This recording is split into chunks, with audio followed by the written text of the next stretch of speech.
Hello everybody, my name is Mario5514 and welcome back to another Splatoon Talk video. In this video we're going to be looking back at some of the previous updates in Splatoon 3's history as of version 11.1. With the next update coming out in the next few weeks, we're going to be looking back to see how much the game has changed since 2022. And unfortunately, we're approaching the current version of the game, but Nintendo is still coming out with updates, so they're not done with Splatoon 3 yet. If you end up enjoying the video, hit the like button, and if you end up liking the video, consider subscribing, and let's get started as we jump into the most game-changing update in Splatoon 3, version 11.0, which dropped on January 29th, 2026. And yeah, this update did change the great game in a whole new way, on a whole nother level. And yeah, there's a lot to talk about here for these notes. This update focuses on making changes to battle-related systems and multiplayer balance. For information about battle system changes like the flow aura, displaying remaining health, collision detection adjustments, and extended jump duration for special super jumps with stealth jump, please see the Squid Research Lab confidential report / news article. So, speaking of that, let's see what they have here. So, first up on the list is the flow aura state. Since version 11.0, players may enter the flow aura state when they perform well, such as by defeating opponents consecutively in a short period of time. As seen here. So 1, 2, 3. So how this works is that, like you just saw, if you get 3 consecutive kills, you basically activate flow aura. And as it shows here, the flow aura is a state in which the released brain chemicals cause the ink in the squid's bodies to boil and the muscles of their entire bodies to be dynamic. When a squid enters the flow aura state, ink is released and spreads across its feet. Also, while in the flow aura state, it receives the same benefits as the gear power-ups run speed up, swim speed up, ink resistance, and intensify action.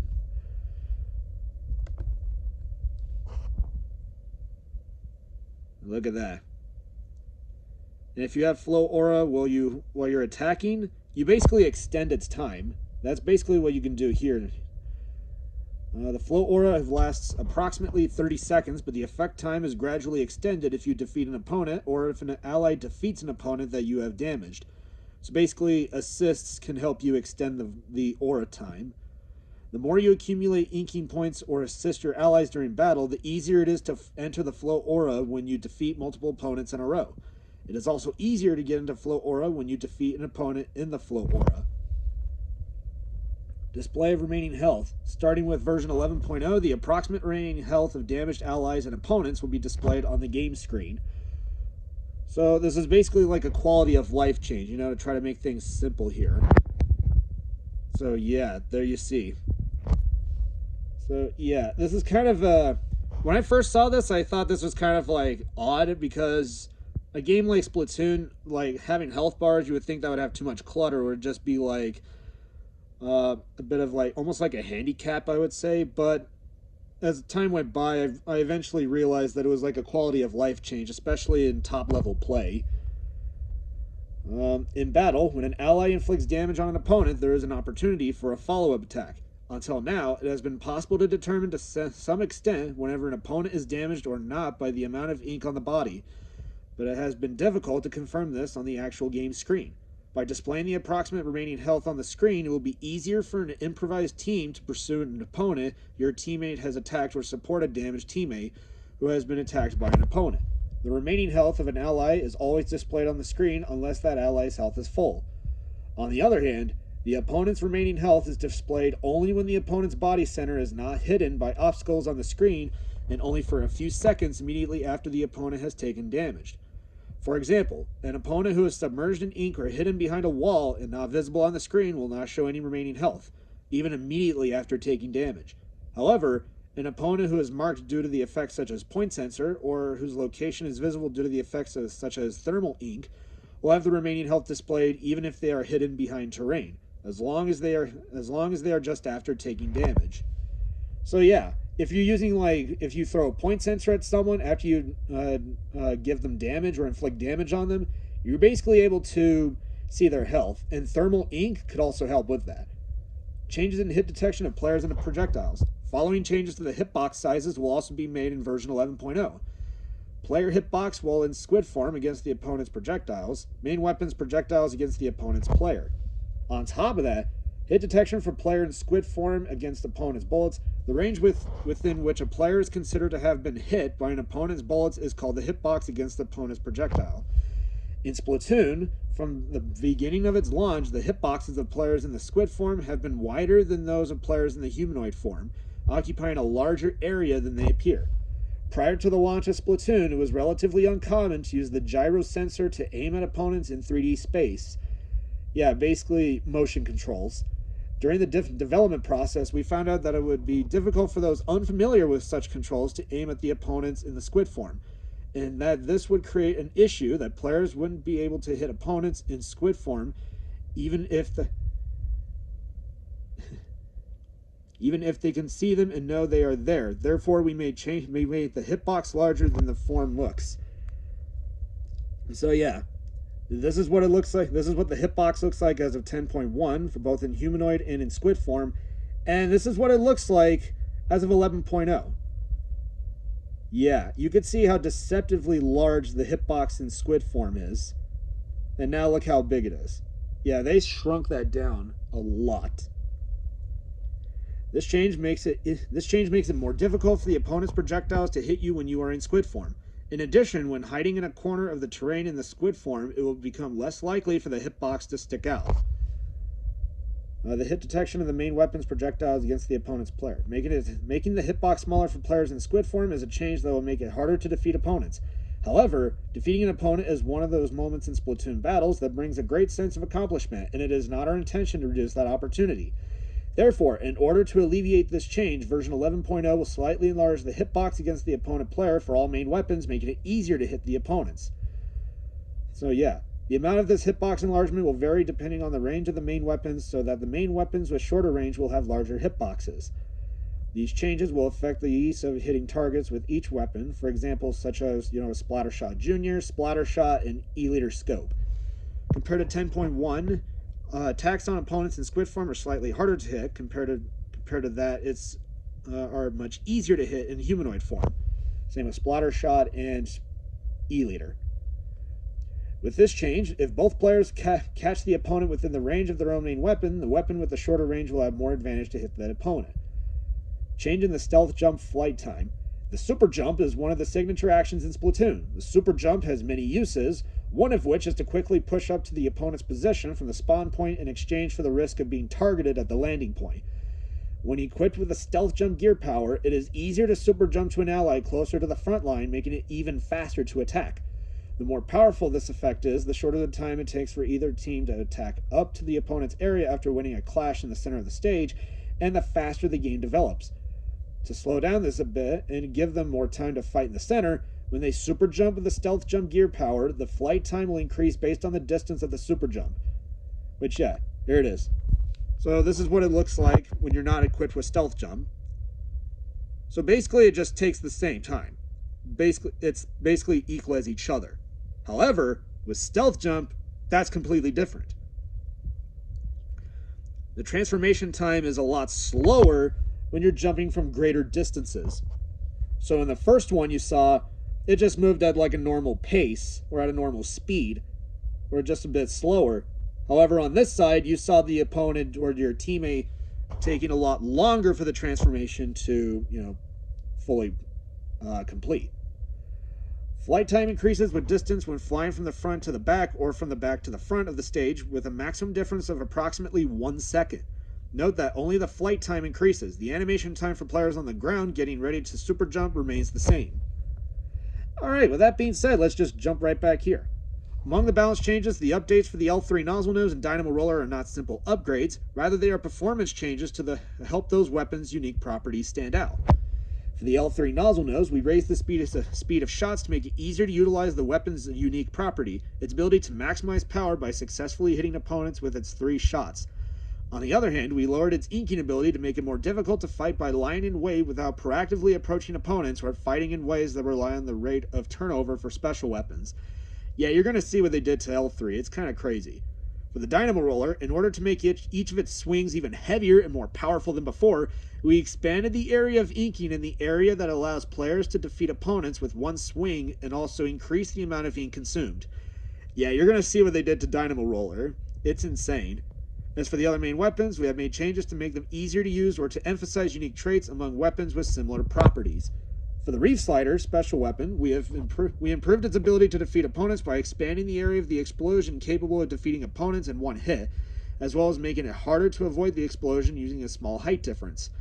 On the other hand, we reduced the maximum distance of the charge and decreased the area inked to make it harder to rely on the strategy of taking back splat zones using the ink from the explosion by pointing it toward a splat zone from a safe area and then charging. Yeah, you're going to see what they did to this special. Because this update includes changes to the multiplayer system that go beyond simple multiplayer balance changes, we anticipate that it will have a bigger impact on gameplay than the average update. For that reason, the next update will be sooner than normal and will focus on changes to multiplayer balance. Nintendo. Alright, with that being said, there's a lot to talk about, like I've just said. So let's get started. So as you guys know, we have the Flow Aura state. We also have the health bars, hitbox changes, and the change to stealth jump. And then we jump into the main weapons, or the patch notes. First up is L3. Increase the speed of shots by approximately 24% without changing the flight distance. In exchange, decrease the radius of the ink splatter at the point of impact by approximately 15%.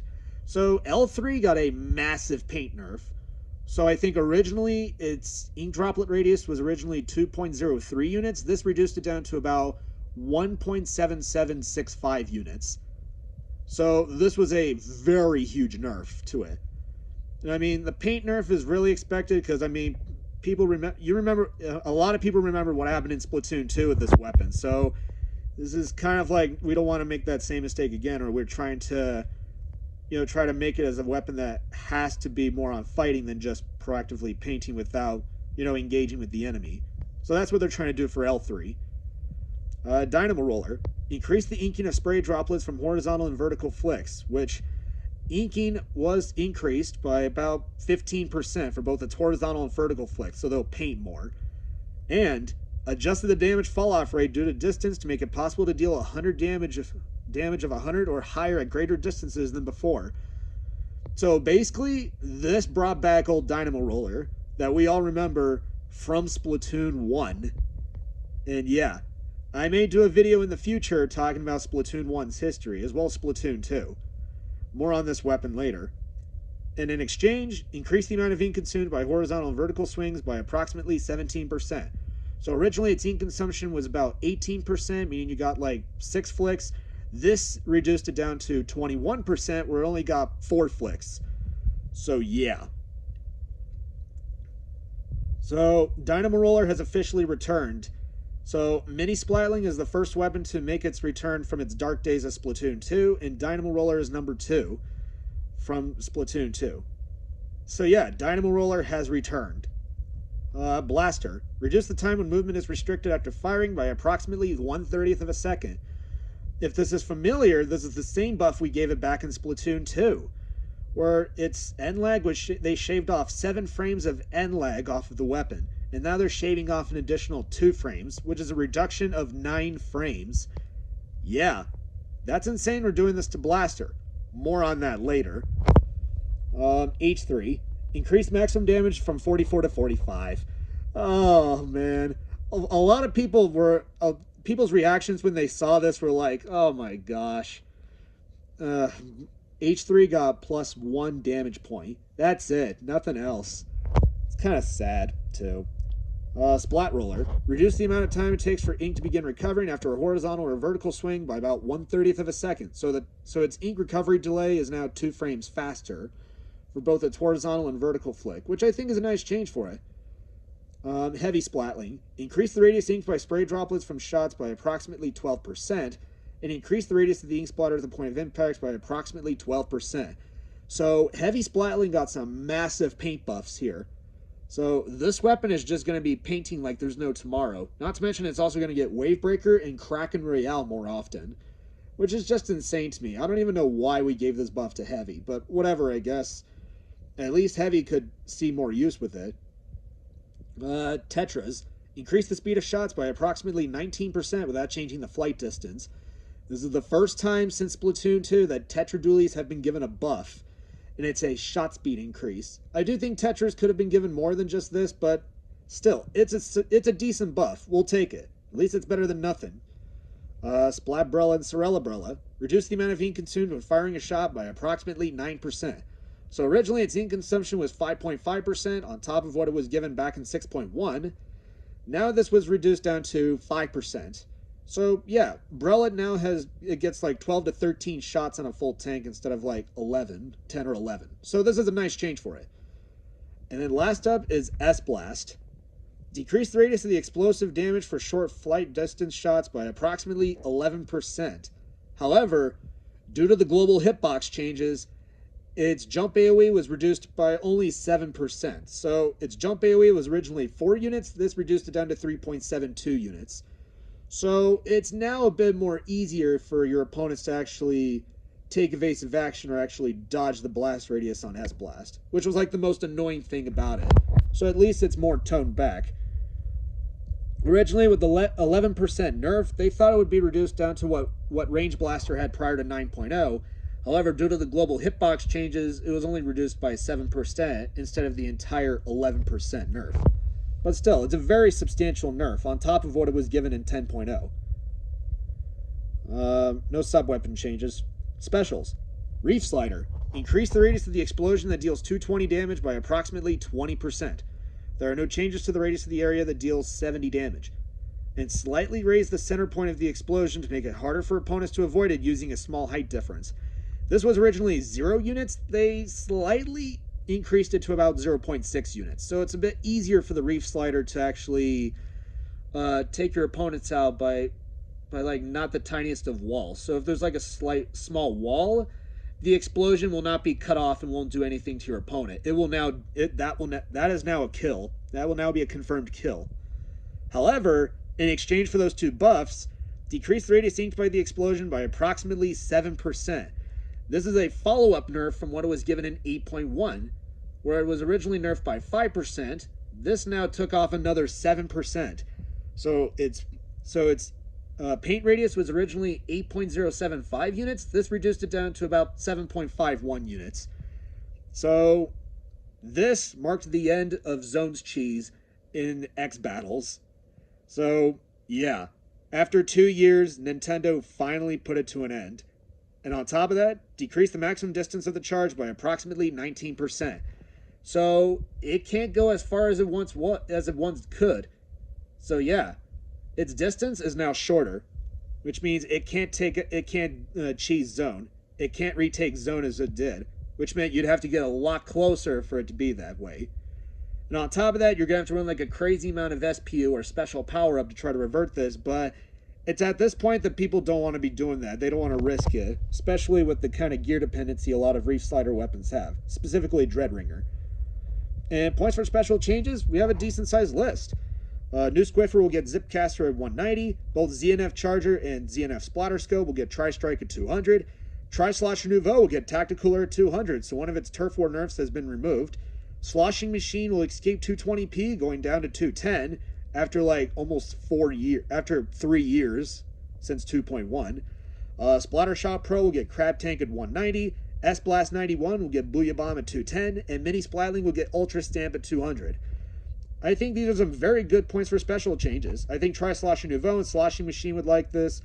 Pro is kind of like toning back its crab spam. S-Blast 91 has met the same fate as Range Blaster and CRB. And Mini Splatling was given a relevant nerf. I mean, this thing just spammed Stamp like there's no tomorrow. So this was basically a follow-up from 4.1. So yeah, we have some good points for special changes all around. And changes to Splatnet 3. Change the used weapon display under X rankings to show the most frequently used weapon in X battles for that mode during a certain period instead of the last used weapon. Due to this change, the weapon used to determine the top players for weapons will be changed in the same way. So you'd have to complete an X Battles series, which is like you have to win like 3 battles in order for your frequently used weapon to show up. So instead of the weapon you last used, it has to be the weapon you used most recently. So yeah, there's that change. Also have some bug fixes for player controls and to multiplayer. In fact, there was also one change here that a lot of people were disappointed about. This change right here.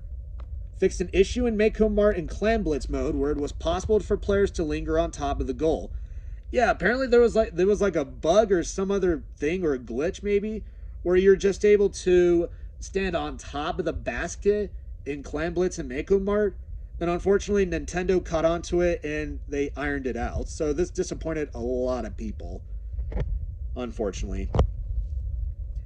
And that's it. That is 11.0. This is obviously the most game-changing and most groundbreaking update for Splatoon 3 since version 1.2.